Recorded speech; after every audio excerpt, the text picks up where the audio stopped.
Hi hello friends, welcome to my channel. Friends, ఈరోజు సీరియల్లో ఏం జరగబోతుందో తెలుసుకుందామా?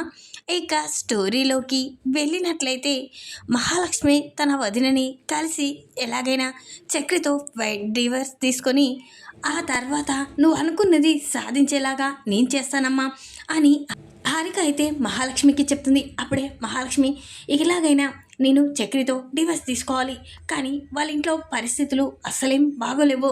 ఇక మాధవ పెద్ది పాపం చాలా బాధపడుతున్నాడు. ఈ సమయంలో నా గురించి చెప్పి నేను బాధ పెట్టడం నాకు అస్సలు ఇష్టం లేదు. కాబట్టి ఇప్పుడే కాదు, కొన్నాళ్ళ తర్వాత ఈ డివర్స్ గురించి చెప్తాను. ఇప్పుడే పెద్దికి చెప్పి ఆ కుటుంబాన్ని బాధ పెట్టలేను. ఇప్పుడే వాళ్ళు బాధల నుంచి బయటకు వస్తున్నారు. అందులోనూ పెద్దికి ఎంతో ఇష్టమైన గాయత్రి పెళ్లి జరిగిపోతుంది. అలా పెద్ది కూడా బాధపడతాడు. లేదు, ఈ విషయం ఇప్పుడు చెప్పకూడదు. ఇక వాళ్ళంతా సంతోషంగా ఉన్న తర్వాత పెద్దికి ఎలాగైనా గాయత్రినిచ్చి పెళ్లి జరిపించిన తర్వాత ఈ డివర్స్ గురించి నేను ఆ ఇంట్లో చెప్పాలి. నా గురించి ఎంతగానో బాధపడుతున్నా కన్నాని నేను డివర్స్ తీసుకుంటున్నా అన్న నిజం తెలిస్తే కన్నా తట్టుకోలేడు. వాడికి ఇప్పుడు ఎగ్జామ్స్. ఇప్పుడే ఈ నిజాన్ని చెప్తే వాడు చాలా బాధపడతాడు. లేదు, ఆ వదిన చెప్పినట్లుగా ఖచ్చితంగా చక్రితో డివర్స్ తీసుకుంటాను, కానీ ఇప్పుడు కాదు, కొంత సమయం తర్వాత అని మహాలక్ష్మి ఆలోచిస్తూ అలా గుర్తుకు చేసుకొని ఇక వస్తూ ఉంటుంది. అప్పుడే అలా వస్తూ ఉండగా ఇక అక్కడి నుంచి పురుషోత్తం హడావిడిగా ఇక దారి తప్పి వెళ్తూ ఉంటాడు. అది చూసిన మహాలక్ష్మి ఇదేంటి, ఈ పురుషోత్తం ఏంటి ఇటువైపు వెళ్తున్నాడు అని మహాలక్ష్మి ఆటో అతన్ని ఇటు వెళ్తే ఏమొస్తుంది అని అడుగుతూ ఉంటుంది. అప్పుడే మహాలక్ష్మి అలా అడగగానే ఇక ఆటో డ్రైవర్ అయితే లేదమ్మా, అక్కడ ఏవీ ఉండవు, అంతా అడవి ప్రాంతం అని చెప్పగానే మహాలక్ష్మి ఒక్కసారే షాక్ అయిపోతుంది. ఇదేంటి, అతను చెప్పినట్లు అది అడవి ప్రాంతం అయితే ఆ పురుషోత్తం అక్కడికి వెళ్ళడం ఏంటి అని మహాలక్ష్మి అనుకుంటూ ఉంటుంది.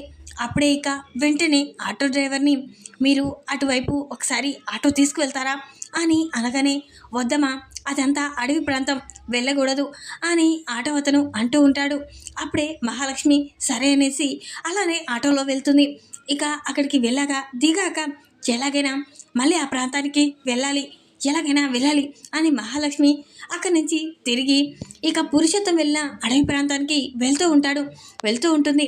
అప్పుడే ఇదేంటి అంతా అడవి ప్రాంతంలా ఉంది, ఇటువైపు వెళ్ళాడెందుకు ఆ పురుషోత్తం అని ఆలోచిస్తూ అలాగే వెళ్తూ ఉంటుంది. అప్పుడే పురుషోత్తం అక్కడే ఒక పాడుబడ్డ గదిలోంచి బయటికి వస్తాడు. అది చూసిన మహాలక్ష్మి ఇదేంటి, ఈ పురుషోత్తం అందులోంచి బయటికి వెళ్తున్నాడు, అసలు అందులో ఏముంది అని ఇక అనుకుంటూ ఉంటుంది మహాలక్ష్మి. వెంటనే ఇక పురుషోత్తం అక్కడి నుంచి వెళ్ళిపోతాడు.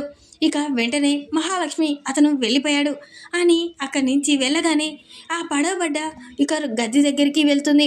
ఇదేంటి ఇంత పడవబడి ఉంది, ఇందులోకి వెళ్ళవలసిన అవసరం ఏముంది అతనికి అని మహాలక్ష్మి ఎలాగైనా అందులో ఏముందో చూడాలి అని మహాలక్ష్మి ఇక పడవబడ్డ గది దగ్గరికి వెళ్తుంది. అప్పుడే కిటికీలోంచి చూస్తుంది. అందులో ఎవరో గట్టిగా అరుస్తున్న శబ్దం వినిపిస్తుంది. అది విన్న మహాలక్ష్మి అంటే ఈ గదిలో ఎవరినో బంధించి ఉంటాడు అని మహాలక్ష్మి అది గడియ తీసి అందులోకి వెళ్తుంది. అప్పుడే ఇక అందులో అంతా వెతుకుతూ ఉంటుంది. అప్పుడే ఒక ఆవిడని కట్టి పడేస్తుంటుంది. అది చూసిన మహాలక్ష్మి ఒక్కసారే షాక్ అయిపోతుంది.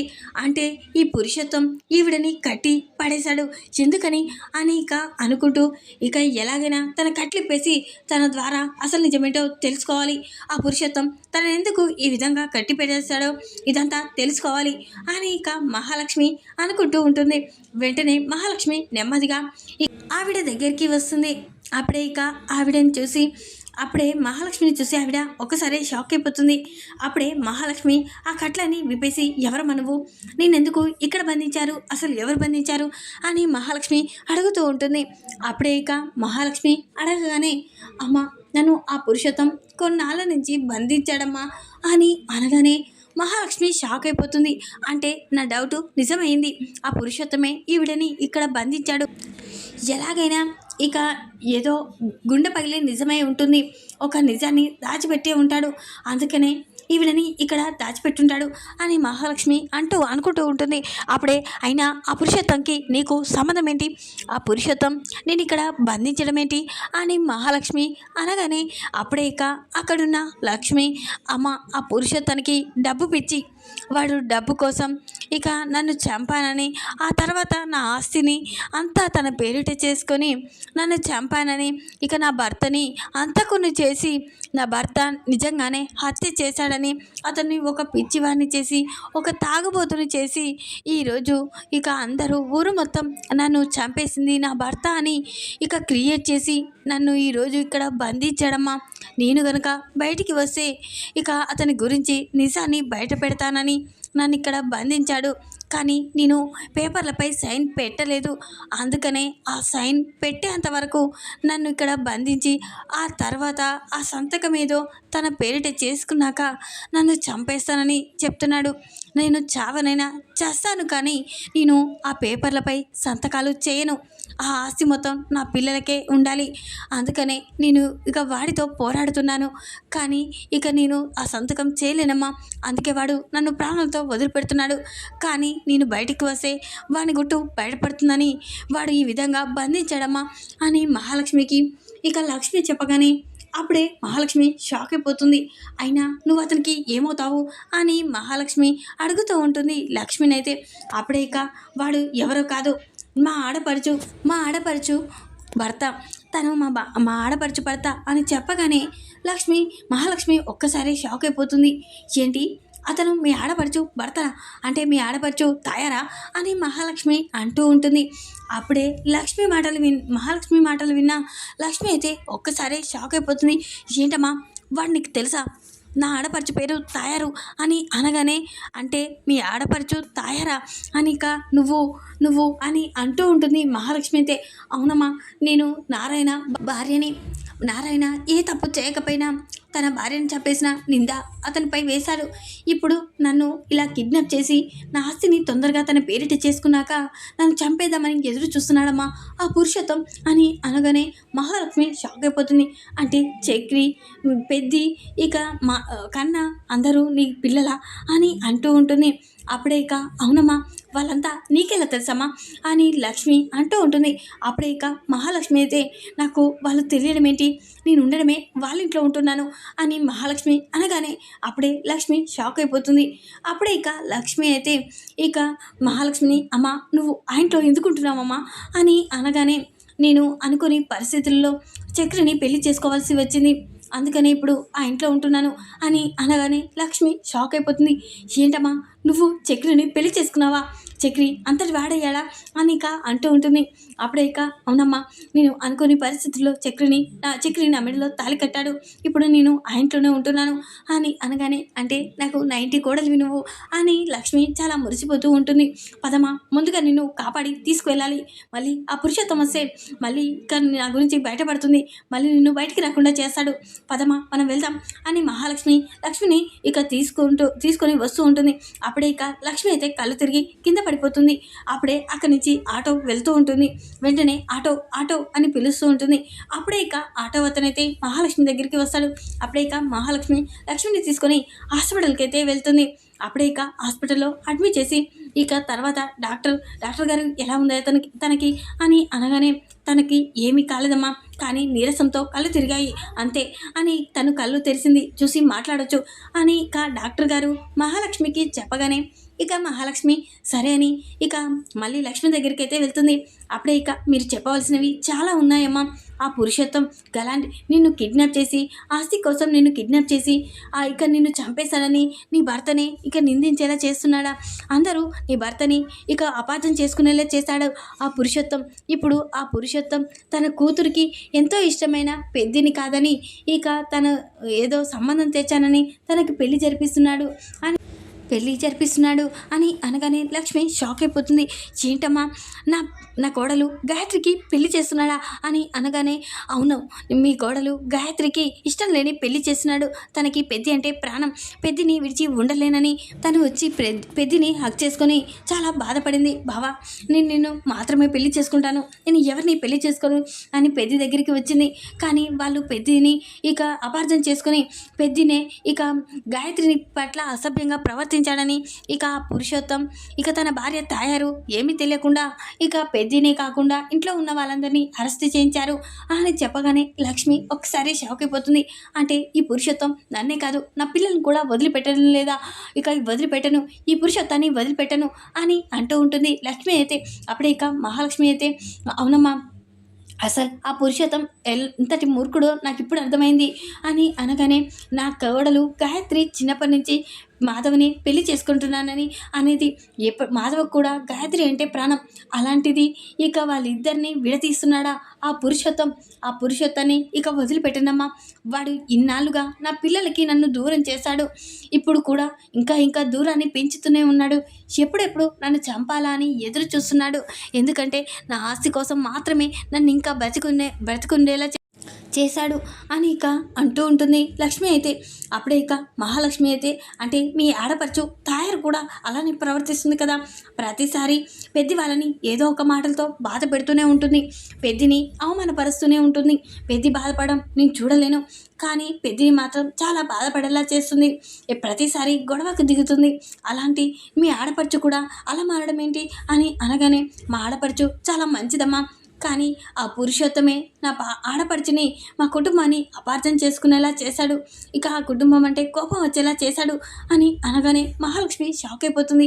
ఏంటమ్మా మీరు చెప్పేది అని అంటూ ఉంటుంది. అవును, నిజమే మాట్లాడుతున్నానమ్మా, మా ఆడపడుచు తయారీకి నేనంటే చాలా ఇష్టం, నేను చిన్నప్పటి నుంచి ఫ్రెండ్స్మి, అలా తన అన్నయ్య నన్ను ప్రేమించి పెళ్లి చేసుకున్నాడు, ఇక మేమిద్దరం ప్రేమించి పెళ్లి చేసుకున్నాం. నా పిల్లలు చిన్నపిల్లలప్పుడే ఈ పురుషోత్తం నన్ను దూరం చేశాడు, నా పిల్లలకి దూరం చేసి నా ఆస్తి కోసం ఇన్నాళ్ళుగా పోరాడుతున్నాడు, ఇక ఆ ఆస్తి కోసమే నన్ను ఇంకా బ్రతికుండేలా చేశాడు, అదే ఆస్తి తన పేరిట ఎప్పుడో చేసే నా ప్రాణాలు ఎప్పుడో తీసేవాడు అని ఇక లక్ష్మి చెప్పగానే మహాలక్ష్మి ఒక్కసారి షాక్ అయిపోతుంది.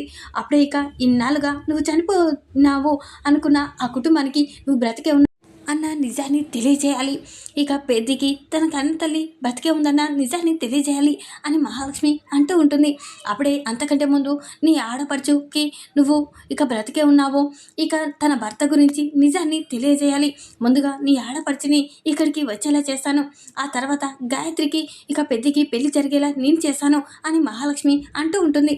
అప్పుడే ఇక మహాలక్ష్మి ముందు మీ ఆడపడుచుని ఇక్కడికి రప్పించి మీ ఆడపడుచుకి అసలు జరిగిన నిజమంతా తెలియజేయాలి, ఆ తర్వాత పెద్దికి గాయత్రికి పెళ్ళి తనే దగ్గరుండి జరిపిస్తుంది అని మహాలక్ష్మి చెప్పగానే, సరే అమ్మా అని ఇక లక్ష్మి అంటూ ఉంటుంది. వెంటనే ఇక మహాలక్ష్మి అయితే ఇక గాయత్రికి ఫోన్ చేస్తుంది. అప్పుడే గాయత్రి ఫోన్ లిఫ్ట్ చేసి, చెప్పు మహాలక్ష్మి అని అనగానే, మీ అమ్మగారు నీ పక్కన ఉన్నారా అని అనగానే, ఉన్నారు అని అనగానే, అప్పుడే మీ అమ్మగారికి ఒక్కసారి ఫోన్ ఇవ్వు అని మహాలక్ష్మి అనగానే గాయత్రి తాయారికి ఫోన్ ఇస్తుంది. ఫోన్ ఇవ్వగానే, ఏంటే ఎందుకు మళ్ళీ ఫోన్ చేస్తున్నావు నా కూతురికి, మరోసారి ఇక చేసే ఎవరిని వదిలిపెట్టను అని ఇక తాయారు అంటూ ఉంటుంది. అప్పుడే మహాలక్ష్మి, ఆంటీ మీకు ఒక విషయాన్ని చెప్పడానికి ఫోన్ చేశాను, మీతో మాట్లాడడానికి మీరు వెంటనే నేను రమ్మన్న చోటికి రావాలి అని చెప్పగానే, సరే ఏంటే ఎక్కడికి రావాలి, అయినా నువ్వు రమ్మంటే రావాలా అని తాయారు అంటూ ఉంటుంది. ఇక మీకు ఒక నిజం చెప్పడానికే రమ్మని చెప్తున్నాను, ఇక నువ్వు ఎవరిని తీసుకురావద్దు, నువ్వు మాత్రమే రావాలి అని మహాలక్ష్మి చెప్పగానే, ఇక వెంటనే సరే అని ఇక తయారైతే మహాలక్ష్మి దగ్గరికి హాస్పిటల్కి అయితే వస్తుంది. అప్పుడే ఏంటే ఈ హాస్పిటల్కి ఎందుకు పిలిచావు అని అనగానే, మీకు ఒక నిజాన్ని చూపియాలని పిలిచాను అని అనగానే, అప్పుడే ఇక తయారు షాక్ అయిపోతుంది. ఏంటా నిజం అని అనగానే, వెంటనే మహాలక్ష్మి తయారుని తీసుకొని వచ్చి లక్ష్మిని చూపిస్తుంది. అప్పుడే తయారు లక్ష్మిని చూసి ఒక్కసారి షాక్ అయిపోతుంది. ఇదేంటి లక్ష్మి అని హక్ చేసుకుంటుంది. అప్పుడే ఇక ఇన్నాళ్ళుగా ఏమైపోయావు లక్ష్మి, నువ్వు చనిపోయావని అందరూ అన్నారు, నిజంగానే మా అన్నయ్య నిన్ను చంపేశానని చెప్పారు, కానీ నువ్వు బ్రతికే ఉన్నావా అని ఇక తాయారు ఇక లక్ష్మిని పట్టుకొని ఏడుస్తూ ఉంటుంది. అప్పుడు లక్ష్మి కూడా తాయారు అని చాలా సంతోషపడుతూ ఉంటుంది. అప్పుడే ఇక మహాలక్ష్మిని చూసి తాయారు, ఏంటి మా వదిన బ్రతికే ఉందా అని అంటూ ఉంటుంది. అవును, మీ వదిన బ్రతికే ఉంది, ఇన్నాళ్ళుగా చనిపోయినట్లు మీ భర్త క్రియేట్ చేశాడు అని చెప్పగానే ఇక తాయారు షాక్ షాక్ అయిపోతుంది. ఏంటే నా భర్త అలా చేయడం ఏంటి అని అనగానే, అవును నీ భర్తే, ఇక నీ భర్తే మీ వదినని చంపేశాడు. మీ వదినని చంపేసినట్లు, ఇక ఇన్ని రోజులు తనని ఒక రూమ్లో బంధించి, ఇక తనని చనిపోయినట్లు, ఇక మీ అన్నయ్య తనని చంపేసినట్లు ఇదంతా క్రియేట్ చేశాడు. మీ వదిన ఆస్తి కోసం మీ వదినని ఇన్ని నాళ్ళుగా అందరికీ దూరం చేసి తనని ఇక లోకంలోనే లేనట్టు క్రియేట్ చేశాడు అని చెప్పగానే తాయారు షాక్ అయిపోతుంది. ఏంటి, ఏం మాట్లాడుతున్నావు అని అనగానే, అవును నిజమే చెప్తుంది, ఆ అమ్మాయి నిజమే చెప్తుంది. ఇన్నాళ్ళుగా నన్ను నా భర్తే చంపేశాడని లోకానికి తెలిసేలా చేశాడు. నన్ను ఒక రూమ్లో బంధించి ఇన్నాళ్ళుగా పెట్టాడు. నా ఆస్తిని నేను తన పేరిట చేసే ఖచ్చితంగా నిజంగానే నా ప్రాణాలు లేకుండా చేసేవాడు. కానీ ఇంతవరకు నేను ఆస్తిని తన పేరిట ఎంత చేయమన్నా చేయలేదు. నా పిల్లలకి కావాలని ఇన్నాళ్ళుగా నేను ఆస్తిని ఇక తన పేరిట చేయనని చెప్పడంతో ఇక నన్ను నా ప్రాణాలతో వదిలిపెట్టాడు. లేకపోతే నా ప్రాణాలు నీ భర్త పురుషోత్తం ఏ రోజు తీసేవాడు. ఇక ఈరోజు నా పిల్లలకి నన్ను దూరం చేసేవాడు. ఎన్నాళ్ళకైనా నా పిల్లల్ని నేను చూస్తాను అనుకున్నాను. నిజంగానే ఈ మహాలక్ష్మి వల్ల నేను ఈరోజు నా పిల్లల్ని నిన్ను చూడగలుగుతున్నాను అని అనగానే, అంటే అన్నయ్య చంపేశాడు అని అందరి ముందు ఈ విధంగా చేసిందంతా పురుషోత్తమ అని అంటూ ఉంటుంది. అవును నీ భర్త పురుషోత్తమే ఇన్నాళ్ళుగా నన్ను బ్రతుకున్న నన్ను చంపేశాడు. నా భర్తే ఇక నన్ను చంపేశాడని లోకానికి తెలిసేలా చేశాడు. నా భర్తని జైలుకు కూడా పంపించాడు. నా పిల్లల్ని అనాథలను చేశాడు అని ఇక చెప్పగానే తాయారు కళ్ళలో నీళ్లు తిరుగుతాయి. ఇన్నాళ్ళుగా నేను అన్నయ్యని అపార్థం చేసుకున్నాను. నిన్ను చంపేశాడని నేను ఆ కుటుంబానికి దూరంగా ఉన్నాను. నిన్ను చంపేశాడన్న కోపంతో ఇక నేను ఆ కుటుంబానికి శాపన కూడా పెట్టాను. నన్ను క్షమించొద్దునా, నిజంగానే నేను తప్పు చేశాను. అన్నయ్య గురించి తెలుసుకోకుండా తప్పు చేశాను. నా భర్తే ఇదంతా చేశాడని నేను తెలుసుకోలేకపోయానొదినా అని తాయారు అంటూ ఉంటుంది. ఇక పురుషోత్తం గురించి ఇప్పటికైనా నిజం తెలుసుకున్నావు అని ఇక అంటూ ఉంటుంది. ఇక లక్ష్మి అయితే అప్పుడే ఇప్పటికైనా ఇక మీరు అర్థం చేసుకుంటే చాలు. ఇక గాయత్రిని కూడా అతని మాట నమ్మి ఇక ఎవరో తెలియని వాడికి పెళ్ళిచ్చి చేయడం కంటే మా పెద్ది ఎంత మంచివాడో నీకు బాగా తెలుసు. పెద్ది ఎవరి జోలికి వెళ్ళడు. అలాంటి పెద్దిని ఇక నువ్వు దూరం ఎందుకు పెడుతున్నావు? పెద్దిని గాయత్రిని పెళ్లి జరిపిస్తే సరిపోతుంది కదా. గాయత్రికి కూడా పెద్ది అంటే చాలా ఇష్టం, పెద్ది కూడా గాయత్రి అంటే ఇష్టం. కాబట్టి వాళ్ళిద్దరిని ఒకటి చేసి చాలా సంతోషంగా ఉంటారు కదా. ఇక నుంచి మీ వదిన కూడా ఆ ఇంట్లోనే ఉంటుంది. ఇక అందరం కలిసి ఉండొచ్చు అని మహాలక్ష్మి చెప్పగానే తాయారు, ఇక నేను నా కూతుర్ని మాధవగానికి ఇచ్చే పెళ్లి జరిపిస్తాను. ఇక ఆ మూర్ఖుని ఎప్పటికీ వదిలిపెట్టను. ఆ మూర్ఖుని ఇక తగిన విధంగా బుద్ధి చెప్తాను. ఇన్నాళ్ళుగా మా వదినని మాకు దూరం ఇక తనని చంపేసినట్లు మా అన్నయ్యని జైలుకు పంపించేశారా, వాడిని వదిలిపెట్టను అని తాయారు అంటూ ఉంటుంది. ఇక వెంటనే తాయారు ఇంటికైతే వస్తుంది. ఇక మహాలక్ష్మి మాత్రం ఇక లక్ష్మిని తీసుకొని మాధవ ఇంట్లోకి ఎంట్రీ ఇస్తుంది. అప్పుడే నారాయణ లక్ష్మిని చూసి ఒక్కసారి షాక్ అయిపోతాడు. నారాయణ అయితే లక్ష్మి అని హాక్ చేసుకుంటాడు. ఏంటి లక్ష్మి, నువ్వు చనిపోయావని అందరూ అన్నారు, నేనే చంపేశానని అందరూ చెప్పారు అని ఇక అనగానే, లేదని ఇదంతా అబద్ధం. నన్ను ఆస్తి కోసం, నేను ఆస్తి వాడి పేరిట చేయడం కోసం ఆ పురుషోత్తం ఇన్నాళ్ళుగా నన్ను బంధించాడు అని చెప్పగానే అప్పుడే ఇక నారాయణ, ఆ పురుషోత్తం ఇంత పని చేశాడా, ఇక నేనే చంపానని ఇక నన్ను జైలుకు పోయేలా కూడా చేశాడు అని అనగానే, అవునండి వాడు చేసిన మోసం ఇన్నాళ్ళుగా మీ అందరికీ నన్ను దూరం ఉంచింది అని ఇక అంటూ ఉంటుంది. ఇక లక్ష్మి అయితే అప్పుడే ఇక మాధవ, ఇక అన్న చక్రి, కేశవ అందరూ వాళ్ళ అమ్మని చూసి చాలా సంతోషపడతారు. అమ్మ నువ్వు వస్తావని అనుకోలేదమ్మా అని సంతోషపడుతూ ఉంటారు.